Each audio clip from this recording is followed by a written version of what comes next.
వారం సందడి చేసే సినిమాల లెక్కలు మారాయి. స్కంద నుంచి చంద్రముఖి 2 వరకు ఈ వీక్ కిక్కివ్వాల్సిన మూవీలన్నీ వాయిదా పడ్డాయి. దీంతో ఈ వారం మార్క్ యాంటోనీ సోలో సందడి అన్నారు.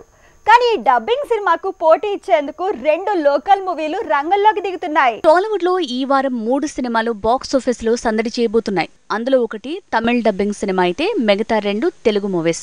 కాకపోతే సందడి మాత్రం డబ్బింగ్ సినిమాదే ఉండేలా ఉంది. విశాల్ తమిళ్లో తీసిన action comedy drama mark Anthony trailer రూపంలో తెలుగులో వెలిగిపోతోంది. అంచనాల్ని పెంచేసింది. లోకల్ మూవీస్ కి పోటీ ఇచ్చే రేంజ్ లో మార్క్ యాంటోనీ వస్తుంటే పోటీకి దిగుతోంది చాంగురే బంగారు రాజా మూవీ. కామెడీ డ్రామాగా తెరకెక్కిన చాంగురే బంగారు రాజా నిజానికి మరకతమని ట్రెజర్ హంట్ ఫ్లేవర్ తో తెరకెక్కింది. అయితే ఈ వారం పోటీకి దిగాల్సిన మూవీస్ అన్ని పక్కకు పోవడంతో ఈ సినిమాకు రూట్ క్లియర్ అయింది.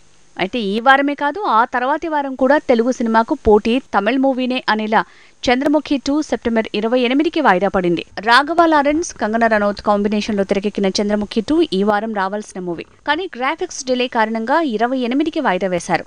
అదే రోజు స్కంద విడుదల ఉండటంతో అక్కడ కూడా టాలీవుడ్ వర్సెస్ కోలీవుడ్ అనేలా సీన్ మారింది. ఈ వారం రంగంలోకి దిగాల్సిన స్కంద చంద్రముఖి 2 2 సినిమాలు వాయిదా పడటంతో ఈ వీక్ అంతా మార్క్ యాంటోనీ సందడే కనిపించేలా ఉంది.